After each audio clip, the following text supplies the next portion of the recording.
La vida y los tiempos de Josué. Por Arthur Walkington Pink. El Jordán. Josué 3.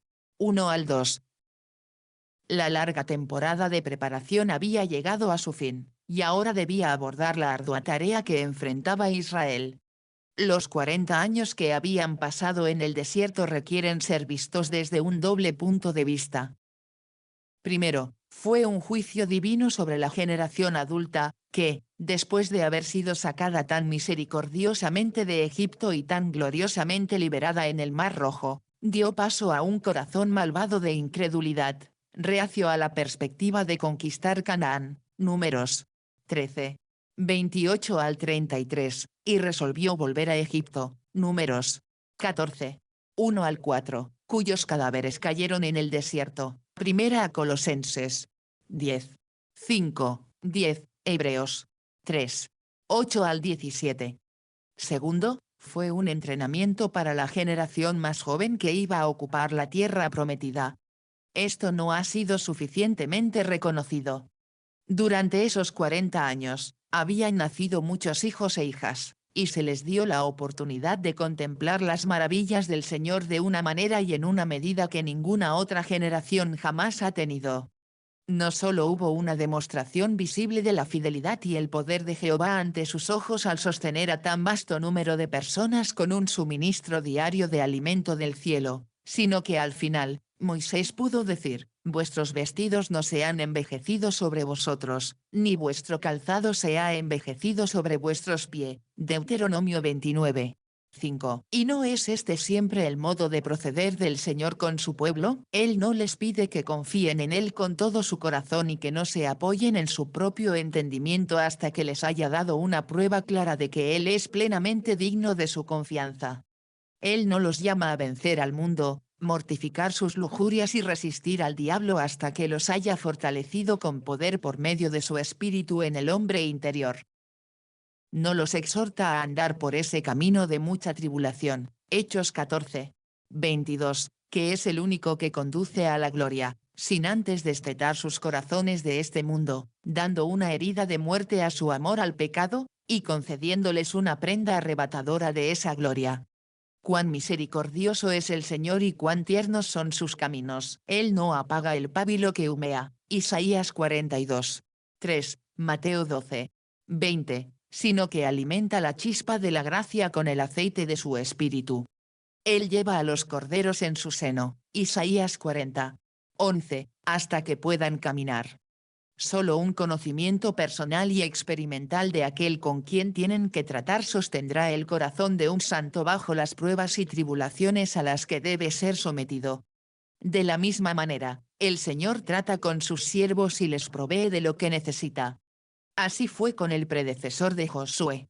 Cuando Jehová se le apareció por primera vez y le hizo saber que su propósito era emplearlo para sacar a los hebreos de Egipto, tuvo miedo, y aunque el Señor declaró que extendería su mano para herir a Egipto con todas sus maravillas y daría a su pueblo favor a la vista de sus opresores, el pobre Moisés continuó planteando objeciones de que Israel no le creería ni escucharía su voz. Entonces el Señor le ordenó que arrojara su vara al suelo, y se convirtió en serpiente. Le dijo que la tomara por la cola, y se convirtió en vara en su mano. Le ordenó que metiera su mano en su seno, y la sacó leprosa como la nieve, y al repetir la acción, quedó sana. Éxodo 4. 1 al 4. Así seguro, Moisés salió a cumplir su misión. Así sucedió con los 11, antes de emprender la obra de su vida y salir a hacer discípulos de todas las naciones. Mateo 28. 19. Pasaron 3 años con Cristo. Marcos 3. 14, siendo testigos de sus milagros y recibiendo instrucción de él. Ya hemos visto que tal fue el caso de Josué. Primero, el Señor le había hablado después de la muerte de Moisés, dándole las promesas más concretas y alentadoras sobre las que su fe podía descansar. Josué 1. 1 al 6.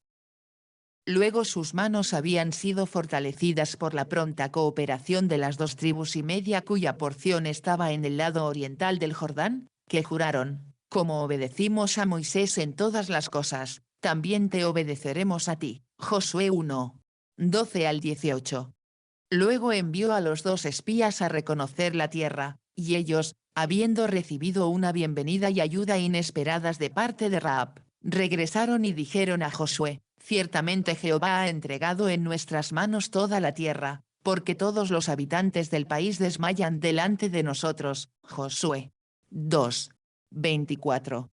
¿Qué más podían querer Israel y su líder? El Señor había ido delante de ellos preparando sus caminos, haciendo que su terror cayera sobre los habitantes. Josué 2. 9. ¿Con qué confianza, entonces, podían Josué y todo el pueblo avanzar hacia su herencia? ¿Y no debería ser lo mismo con los cristianos ahora? Cuando saca fuera sus ovejas, va delante de ellas, y las ovejas le siguen. Y Juan 10. 4. Si nuestros ojos están fijos en él y nuestros oídos responden a su voz, no hay nada que temer. Pero ahora debemos volvernos a la continuación. ¿Y cuál supone el lector que es la naturaleza de esto? ¿Una prueba severa de la fe? Sin duda, así es como muchos lo llamarían. Personalmente, preferiríamos decir, una oportunidad gloriosa para ejercer la fe en el Dios viviente. Querido lector, no consideres las circunstancias dolorosas y las situaciones difíciles como pruebas desagradables de la fe que hay que soportar, sino más bien, considéralas con gratitud como ocasiones de oro para que puedas probar de nuevo la suficiencia de aquel que nunca falla a quienes confían plenamente en él. Dios da a su pueblo gracia no solo para el consuelo de sus corazones, sino para que la usen para él. Él ha puesto sus promesas seguras en la palabra no simplemente para que nos maravillemos de ellas, sino para que las aprovechemos. Él nos da ánimos a lo largo del camino y nos fortalece para que podamos seguir adelante y hacer más hazañas en su nombre. Él imparte fe a su pueblo para que la utilicen de una manera que lo honre. Tal nos parece que es, en parte, la relación entre Josué 1 y 2 y lo que ahora nos espera. Israel se enfrentaba a un obstáculo formidable, pero en vista de lo que Dios había obrado por ellos, no había motivo para desanimarse. Hemos dicho anteriormente que, en parte, así es como se relacionan Josué 1 y 2 con lo que ahora está por estar ante nosotros. Pero hay algo más, y si lo descuidáramos deliberadamente, seríamos culpables de manejar la palabra de Dios de manera engañosa y de engañar seriamente a su pueblo. Ese algo más o bien lo repudian rotundamente hoy por aquellos que convierten la gracia de Dios en lascivia al no insistir en que la gracia reina por medio de la justicia. Romanos 5. 21. Enseñándonos a negar la impiedad y los deseos mundanos, para que vivamos sobria, justa y piadosamente. Tito 2. 11 al 12. O bien lo ignoran aquellos que omiten cuidadosamente todo lo que sería desagradable para los profesantes vacíos, sabiendo bien que si han de recibir su apoyo, deben ser reforzados en su mundanalidad y carnalidad. Estos mercenarios insisten continuamente en la gracia de Dios, en sus promesas y en que solo se requiere fe por parte de Él, y lamentablemente no hacen hincapié en la santidad de Dios, en sus preceptos y en la obediencia, que son indispensablemente necesarios. Josué 1 y 2, mi lector, contiene algo más que preciosas promesas y amables palabras de aliento. Josué 1 y 2 también resaltan las exigencias de Dios y hacen cumplir firmemente la responsabilidad humana. Refresquemos la memoria del lector. Primero, el Señor le había ordenado a Josué: solamente esfuérzate y sé muy valiente, para cuidar de hacer conforme a toda la ley que mi siervo Moisés te mandó. Nunca se apartará de tu boca este libro de la ley, sino que de día y de noche meditarás en él, para que cuides de hacer conforme a todo lo que en él está escrito, porque entonces harás prosperar tu camino. Josué 1. 7 al 8. Así, el líder mismo debía someterse por completo a la voluntad revelada del Señor, y se le informó que el éxito dependería de ello. Josué, a su vez, mandó a los oficiales del pueblo, Josué 1. 10, qué órdenes debían darles. Luego insistió a las 2 tribus y media sobre sus obligaciones, ordenándoles: acordaos de la palabra que Moisés siervo de Jehová os mandó. Josué 1. 13. El Señor se mostraría fuerte solo en favor de un pueblo cuyo corazón fuera recto con él y que anduviera en el camino de sus preceptos. La fe en él debía evidenciarse por la obediencia a sus mandamientos, él no tendría ninguna otra fe. Es de notar cuidadosamente que Josué 3, al igual que Josué 2, comienza con la palabra y, que no solo muestra que los 3 capítulos están estrechamente conectados, sino que también nos dice que debemos tener presente en nuestras mentes lo que previamente ha ocupado nuestra atención. Josué y el pueblo, al emprender su nueva aventura, debían regirse enteramente por las instrucciones que ya habían recibido. Así debemos ser nosotros, y si hemos de hacer una aplicación correcta de este memorable incidente para nosotros mismos, si hemos de extraer de él las lecciones espirituales que está diseñado para enseñarnos, entonces necesitamos prestar atención a lo que se nos presentó en las secciones anteriores. Un obstáculo formidable se interponía en el camino de Israel, el río Jordán les impedía la entrada a Canaán, y ahora debemos ver cómo se superó ese obstáculo. Si hemos de hacer un uso personal y práctico de esta porción de la Escritura, ese río que interceptó el progreso de Israel debe ser considerado como ilustrativo de cualquier problema u obstáculo que enfrenta el ministro del Evangelio o el cristiano común, y luego determinar a partir de este pasaje lo que debe hacer para superar su dificultad y poder seguir adelante. ¿Y Josué se levantó muy de mañana? Josué 3. 1. Observemos bien que el Espíritu Santo ha tomado debida nota de esto. No solo eso, sino que ha registrado lo mismo otra vez en Josué 6. 12, 7, 16, 8, 10. En su madrugada, como en tantos otros aspectos, prefiguró al Josué antitípico, nuestro Salvador, véase Marcos 1. 35, Lucas 4. 42. El levantarse temprano de Josué muestra que no era perezoso ni amante de su propia comodidad, sino alguien cuyo corazón estaba en su trabajo y que se aplicaba diligentemente a él. En esto, ha dejado un ejemplo para que lo siga cada siervo de Cristo. El ministro del Evangelio no debe ser un holgazán ni un vago, sino más bien un obrero que no tiene de qué avergonzarse. Segunda carta a Timoteo 2. 15. Ya sea que se levante temprano o, como este escritor, considere más conveniente trabajar hasta altas horas de la noche, tiene el honor y el deber de pasar al menos tantas horas en su estudio cada día como el granjero en su campo, el empleado en su oficina o el trabajador en la fábrica. No tiene ninguna garantía de esperar que Dios lo use, a menos que sea trabajador y se niegue a sí mismo. Y Josué se levantó muy de mañana, y ellos partieron de Sittim. Y vinieron al Jordán, él y todos los hijos de Israel, y descansaron allí antes de pasar. Josué 3. 1. Moisés había guiado a Israel hasta Sittim, Números 25.